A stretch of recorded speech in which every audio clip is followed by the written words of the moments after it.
So that I want to work really hard and then retire early. Retiring not meaning that I don't want to do work at all, but doing some philanthropic work later on.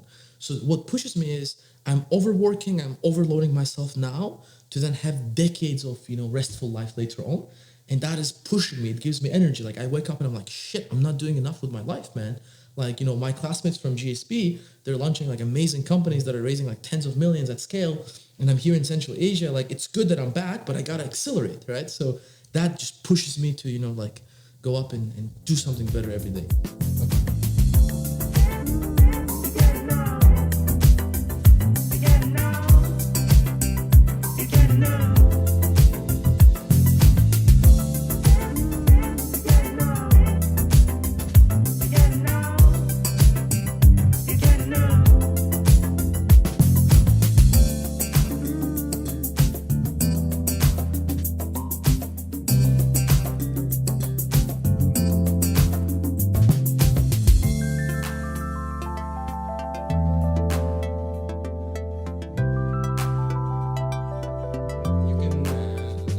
introduce yourself. Sure. Yeah. Hey, everybody.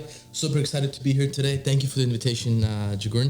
A little bit about myself. So I was born and raised in Tajikistan, which is in Central Asia.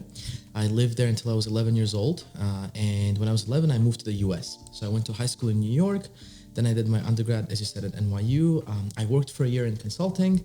And then I did a double degree MBA between Stanford MBA and MPP at Harvard. And yeah, I launched my startup right after grad school. Just 25 years old, eh? I turned 25 this year. Sadly, I'm turning old. So how was your day today? Today it's been good. It's kind of end of the week. It's our last traction meeting this Saturday, so I'm kind of feeling nostalgic that the time has passed quickly. Yeah. It's gone so fast. Yeah. So what should we learn more from your career? I guess when I look back at my self-reflection on my personal journey, on my life, the number one thing that comes up is never underestimate black swans. What do I mean by that is essentially, like people think that they have a limit in their life, how much they can achieve, how much they can earn, how much they can, make in their lives. And those are all just borders we build in our heads. And I think that in my life, I tried every time to just take what was considered impossible and make it possible. So don't have those closed borders on your mind. Anything is possible. Yeah, sure. Can you explain about what is Accelerator program Yes. and what is Zypl.ai about to the audience? Sure. So I guess the best way to explain the accelerator is that you have to accelerate your company, right? That's like the simplest way possible. Basically, the word is right there in front of you. But the main idea is that, all of us before coming to the accelerator had our own paths. And we're all early stage companies, right? Or most of us are early stage companies in the batch. And for us, the path that we were on was leading to suboptimal results.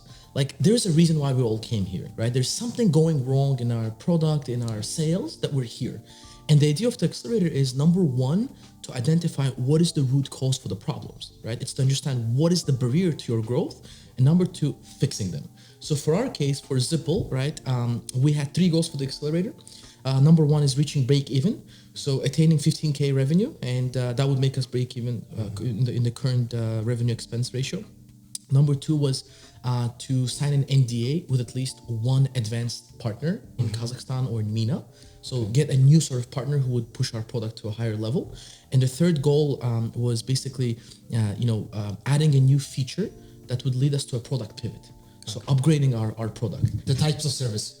Exactly. So in our case, right, we build credit scoring for banks using artificial intelligence. And the problem has been that, when we come in with our AI stack, the banks usually, or the microfinance organizations, have their own data. And the problem is that, we are over dependent on them because they are the ones who have the data. Yeah. The idea was for us to pivot where we're able to generate data ourselves without being reliant on our partners. And the goal for the accelerator was figure out how to do that. And we did that. So thankfully, today I was just preparing for the next TM, for the last one, the last traction meeting, and it looks like we achieved all 3 goals successfully. Yeah. Just today, we actually did it, literally like a few hours ago. Can you say who is that?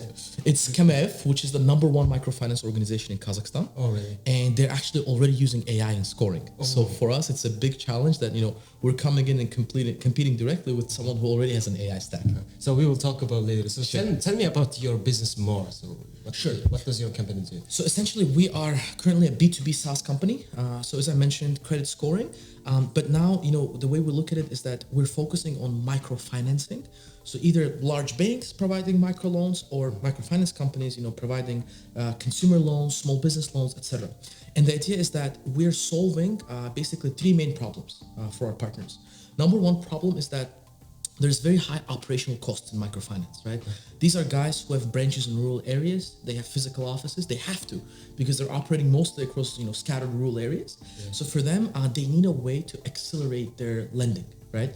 They need access to a software that would basically replace the human and allow them, even in the branch, to give loans quicker to consumers. That's the number one goal. Number two issue that our partners have is that when black swans happen, right? And by black swan I mean an event that you don't expect. It happens and it has a major impact, either positive or negative. For our partners, right, microfinancing is usually in developing countries, and these are markets that are very much when there's an economic shock somewhere in the world, it usually has bad repercussions on developing markets. Yeah. Take, for example, Tajikistan, our country. A third of our labor force works in Russia. And when the war in Ukraine happened, everyone was scared that remittances would go down and our economy would basically, go down and crash because 30% of our GDP is remittances. Oh. So in a market like this, you need to consider macro factors. You can't just lend with, not looking at macro. And that's what we do. We provide synthetic data, right, that helps our partners automatically prepare for black swans, right? That's the second problem.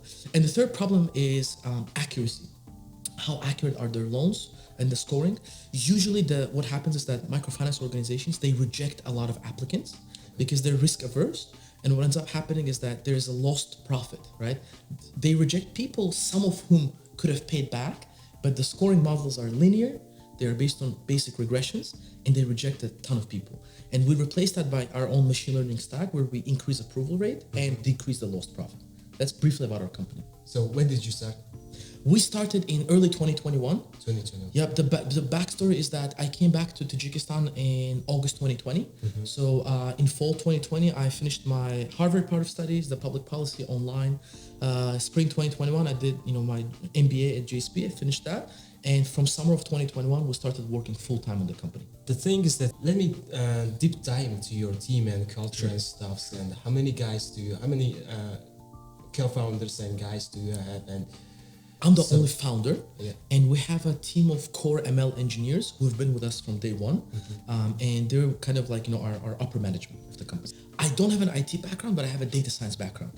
In undergrad and grad school, I went heavily into the data side of the world. So that means your segment is like big banks and also microfinance lending. Whoever provides micro loans is our segment. The question is that you sign it with big company from Kazakhstan, right? That is B2B thing, right? Yes. And we are doing the same thing in here. Yes. And so how did you catch those people and about the journey? Yes. Signing from zero to... I mean, you guys are the rock stars in our accelerator with people. But in terms of our company, what we figured later was that you can do, hundreds of LinkedIn messages. You can try to be, running after emails. You can go up, in conferences, talk to people. But all of that is a cold introduction. The best way to close a B2B deal is a warm intro. And there's nothing that replaces a warm intro. And warm intros are a product of your network. So there's a direct correlation between who you have in your network, how much network they have, and the multiplier effect that you get from signing NDAs or contracts quicker. So for us now, what we're focusing on is we usually get warm intros either to our investors, either through current partners we have, because right now we already have 9 paying clients, right? We're at 7, now it's 9.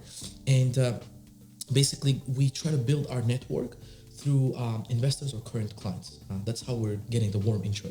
Grow your network, right? Exactly. Absolutely. You can't be a successful B2B SaaS founder if you don't have the right network in the sector you're targeting with your company. I would say it's almost impossible.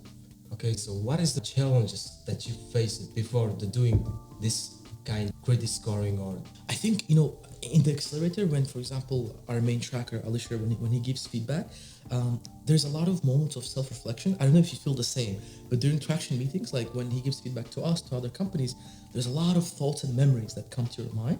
And you kind of reflect on your journey in the last few years, right? Because you see how other people are having similar problems.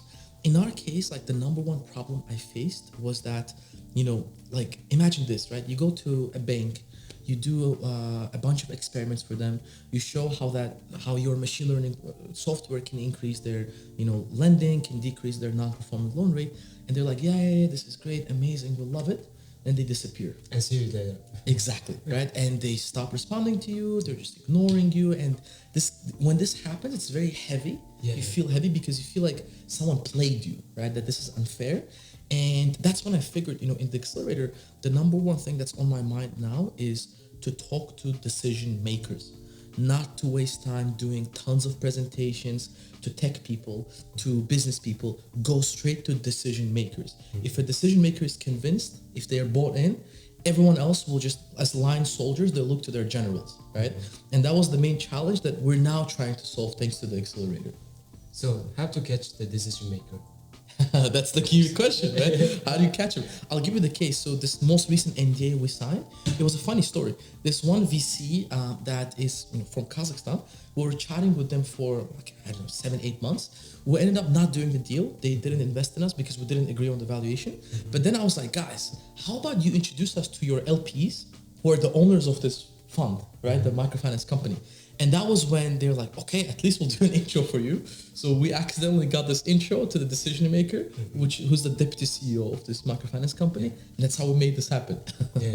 About your team building, how did you build your team and those? Yeah, so in our case, what we did was when we launched the company, we first launched an academy.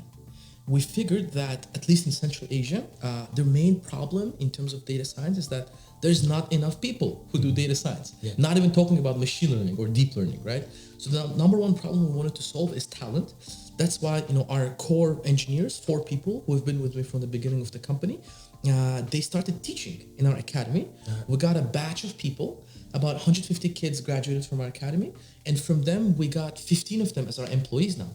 So we basically nurtured our own talent, and that way we killed the talent question, right? It's not a question anymore. So that's how we started building our own team in terms of the product. Academic is still ongoing, and so you have enough resources in the future. You know what's actually cool? Now the academy is national, right? So in Tajikistan we worked with the government to pass the first national AI strategy in Central Asia. Tajikistan is the first country, right? The president of the country supported our vision. And now there are 5 universities have AI majors. There's going to be about 150 students every year who are going to enroll in AI majors across universities. So this program that we built is now going to be national, and hopefully we're going to make this a national priority for the country. As well. So let's talk about your country. And what is the average salary ML engineer or IT engineer, and also project managers average salary in your country? What's like? Yeah, if you look at ML engineers, on average they make about $1,000 net per month, and in Tajikistan it's considered a very high salary compared to the market. So 1,000, right? Yes. Except for outsourcing, because the outsourcing guys make a lot because they have bunch of projects they work for. But if you look at stable jobs, $1,000 per month is what a bank CEO could make. So it's a fairly high salary level. Project manager as well. Project managers as well. The same. Okay, so how's the startup ecosystem going like there? Yeah, so Tajikistan just had its 10 millionth person born recently. So now we're a 10 million person country. The country is, I would say, we're a bit, we're catching up with other countries. So we still don't have an IT park, for example, right? There's Astana Hub here, there's IT park in Tashkent, but Tajikistan, we're only building it now. The startup ecosystem is pretty weak because the legislation isn't there. So there's still no legislation on venture capital. There's no legislation on startup as a company, right? So we're catching up. And that was, one of the things that we're doing is we want to prove that being a Tajik company, despite all the regulatory barriers and challenges, you can still become global. And we hope that our example will push the legislation, will push other folks to kind of think that this can be done in a country like Tajikistan. Okay, what is the unique thing in Tajikistan? It's pretty funny because Tajikistan is, we are in the hotspot. So just consider this. We have 1,000-kilometer border with Afghanistan on the south. We have a conflict in the northern border, as I've been posting a lot on my social media. So we're in a very hot position, my friend. But I guess that's also unique. But in terms of the country itself, what makes me super proud is that we're a very young country. 70% of the people are below 30 years old. Oh, Super young country. Lots of talent that's out there.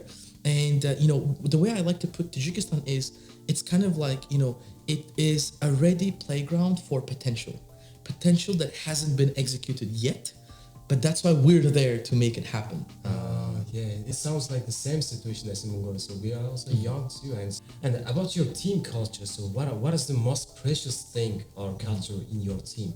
I guess in our case, so think about this, right? With people who are over 40 years old, and with people who are like 21, 22 in the same team. So very different age ranges in the team. And that's why one thing that I love about our culture is that we are a combination of respect and no bullshit. I'll explain why those two clash, right? So Tajik culture is you have to respect someone who's older. I'm sure it's probably similar for you guys as well. In general, you have to have this very respectful attitude towards other people. And that's why in Tajikistan, I think one of the issues is people are overly respectful and they don't always tell you honest feedback because culturally it's not acceptable, right? It's hard to do. On the other hand, we are young startuppers, right? I came back to Tajikistan after 12 years in the US. I have a no bullshit mentality. I don't like when things are bad and I try to be upfront. Just honest feedback. Exactly. Super honest, super raw, like this is bullshit, let's cut it, let's change it. And for us, the way we combine the two is in interpersonal relations, we're super respectful to each other. Right? We're very we respect that someone is older than us. And we might, for example, pour tea to them if there's a dinner or lunch we're having together. But in terms of work, no bullshit. I don't care if the person is 20 years older than me or like younger, we're telling the truth. So that's the unique thing I think about our team. What is the tech stack or tools that your team is using? So I guess in our case, when we just started the company, we did this very cool project with Microsoft. They launched a program called AI for Health. And as part of that program, we did this project where two of our students from the academy, they built an algorithm that detects fake news about vaccines using machine learning. And thanks to that project, we got free Azure access. So Azure is our core infrastructure for our models. If you look at what programming languages we use Python. Most of our stuff is on Python and SQL. And what we benefit a lot from is that one of the beauties and challenges of machine learning is that most of the code is open source. So if you look at all these classification algorithms for credit scoring, gradient boosting, right, random forest, decision trees, they're all open source code that are running on Python libraries. So for us, that's what we used to use. Now we're switching a little bit because we're building our own proprietary code for synthetic data, etc., etc. And again, using Python, but not just using open source libraries, but adding our own portion of the code as well. Okay. Is there any super app in Tajikistan? No. No. And so, what is the coolest tech company in Zypl.ai. Zypl.ai. Excuse me. Quite not humble, but yes. And so I want to ask about what is the most common dreams for Tajik youngsters, young people? IT people. So do they want to work abroad or so developing the countries, doing startup? I think it's a major problem. Obviously, the brain drain is massive. But what makes it especially bad in Tajikistan is that, imagine this, right? Because like a third of your labor force is in Russia as a country, there are lots of kids who grew up without dads. They only see their fathers once a year when they come back on vacation. Their dads are working in low-paying jobs in a very culturally hostile place, Russia. And you kind of have a broken part of the population. Like a lot of kids are born basically and raised without seeing their fathers constantly. So there's this, cultural problem that you have a population that is incredibly vulnerable on a cultural level. Now, if you look at the IT guys, especially, you can either do outsourcing and make a good job, but it's illegal, and you always have a risk of getting caught.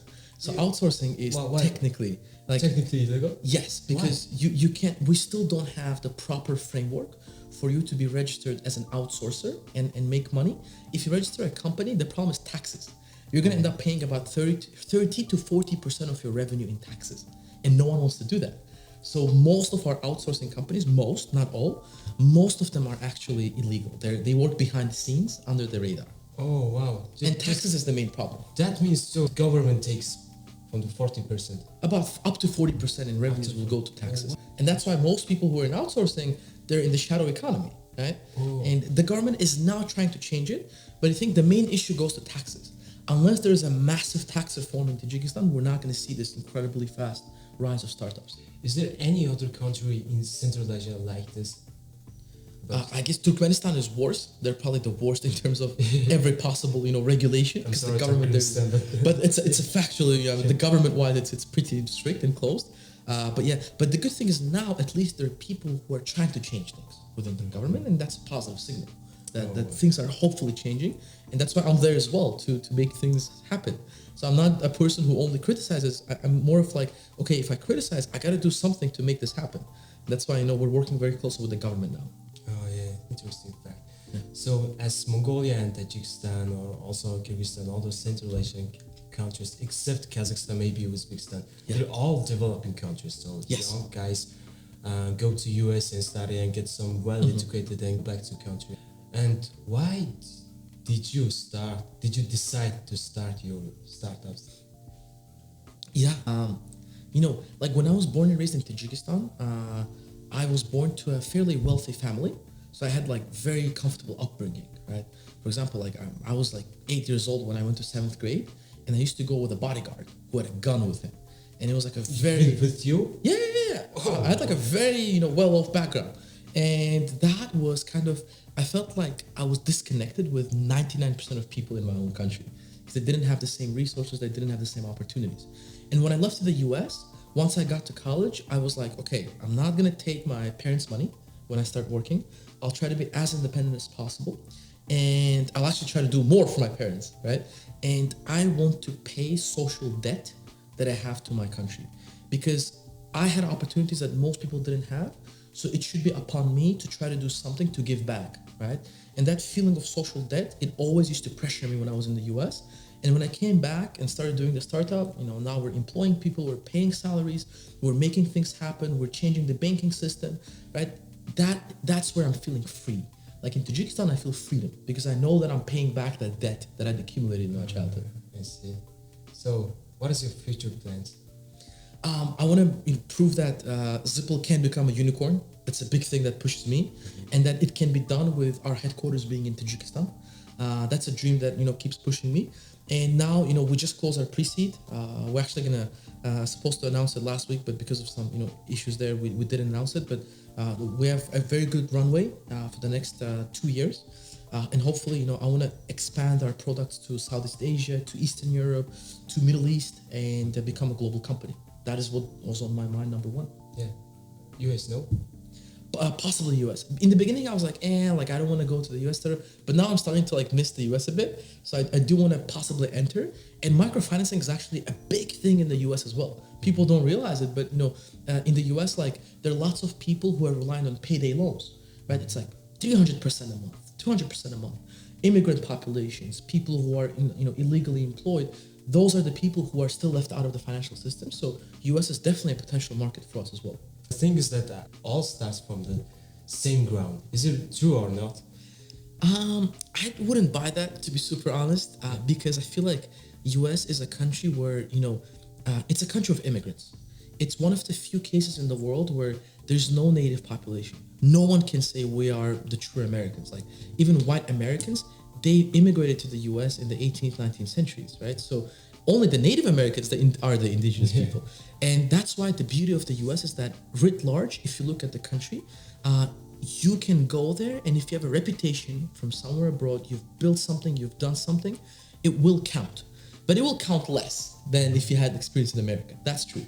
So I guess there's actually a company called Nova Credit. I think it's a unicorn now. What they do is, when, for example, let's say you and I, we immigrated to US, we are trying to get a loan, and we don't have a credit history in the US. Yes. What they do is they connect to our credit history in our home country, to the bureau, and they provide that. And now banks in America are using that as evidence to give you loans. It's just small. That's just a small example, but that's how it works. Yeah, sure. You have met so many smart guys, and so Like you. well, thank you. And so, what is the coolest advice? Straight to my mind, the words of Phil Knight come in. Phil Knight, the founder of Nike. So he was the person who created a scholarship program called Knight Hennessy that paid for my scholarship in Stanford, and I was part of the cohort there. So Phil Knight came to visit us. We were the first batch. It was fall of 2018. He comes to campus, and he's a Stanford graduate himself. Oh. And he was like talking to us, about his positions. And one thing is, let's take Nike as an example, right? Nike in the 90s was under a lot of pressure because they had factories in Vietnam and in other developing countries where 13, 14, 15-year-old kids were working. And that created a lot of criticism about Nike as a company. And essentially, there was a question to Phil Knight about, you were building up a company and you didn't care about social impact, right? Like, why didn't you care about it before?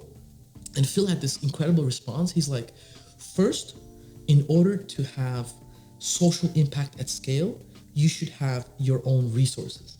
Once you've built up your resources, then you'll be able to achieve bigger, higher, greater impact at scale. And that really pushed me because in college, I had started a nonprofit in Tajikistan. And all through my graduate school, I spent most of my time doing my nonprofit, raising funding for it, grants. It's an educational nonprofit that still works in Tajikistan. And for me, at that moment, I was like, he's right. I can be doing small nonprofit work at a local scale, or I can try to do a startup, break barriers, break ceilings, do something amazing, maybe end up successfully well, and then go back to the nonprofit world and do impact at scale. So that's when I had a mindset change and I started working on for-profit stuff, not because I'm like greedy or I want to become rich or something, but mostly because I want to get access to resources to impact change at scale later. Yeah. About your energy, how did you? Essentially, in terms of my natural humanity as a person, I guess I'm hyper energetic and I drink a lot of coffee. So that's what gets me up through the day. I feel like, the reason I have dedicated most of my time to work is these are the years of my life that I want to work really hard and then retire early. Retiring, not meaning that I don't want to do work at all, but doing some philanthropic work later on. So what pushes me is I'm overworking, I'm overloading myself now to then have decades of, restful life later on. And that is pushing me. It gives me energy. I wake up and I'm like, shit, I'm not doing enough with my life, man. My classmates from GSB, they're launching amazing companies that are raising tens of millions at scale. And I'm here in Central Asia. It's good that I'm back, but I got to accelerate, right? So that just pushes me to, go up and do something better every day. Okay, so have you been to some kind of burnout thing?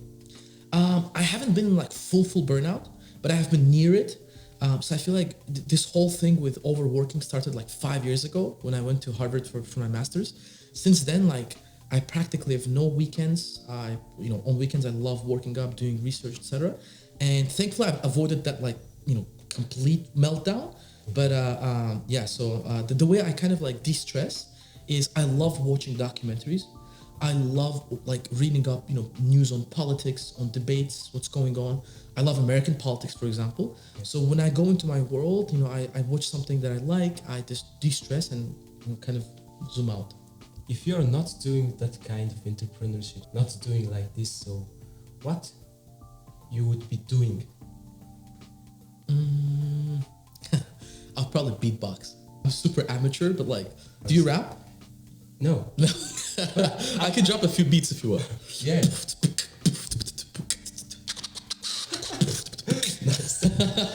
So, no, I'm not. I'll beatbox and you'll rap, bro. That's it. We gotta do a duo after the accelerator. In another universe, we'll be in the same band. Exactly. Yeah. So, and the next thing is, what advice do you have for younger people? Risk. Advice. To take risks, bro. Take phenomenal risks, because first of all, I would recommend them to read Black Swan by Nassim Taleb. It's the best foundational book that exists in the world today. What they will learn from the Black Swan book is that life is driven by outliers. Society pushes you to become normal, right? It pushes you to have a job, to get a family, to get kids, to do this and that, and those are all great things, and they should probably happen. But what in reality, what drives life is not normal distribution. It's the outliers, right? These massive events that happen completely change the way people think. So, like for example, in the US, 9/11, no one expected it, and it completely changed the way people, are looking towards their future. War in Ukraine now, right? Like these events happen that make you look differently into life. So if there's one thing that young people should take from Black Swan, it is to take risks when they're young, try to experiment as much as possible. But as the world of lean startup says, fail fast, fail quick. So once they take risks, they should try to learn quickly from it and try to do as many ventures, as many projects, hobbies as possible. True. So can you determine the age? So what age can we take the risk till? What's interesting is that, for example, like in the US, most people get married around the age of 30 or above, right? And I think that's the ideal case, like even for myself. Like I would love to experiment for a few more years in my life, 28, 29, and then start to settle down, get a family. And once you get that, I would think that you'll start taking less risk and become more of the normal distribution. Yes. So up to 30, basically. Is there any turning point for you? Have you experienced that?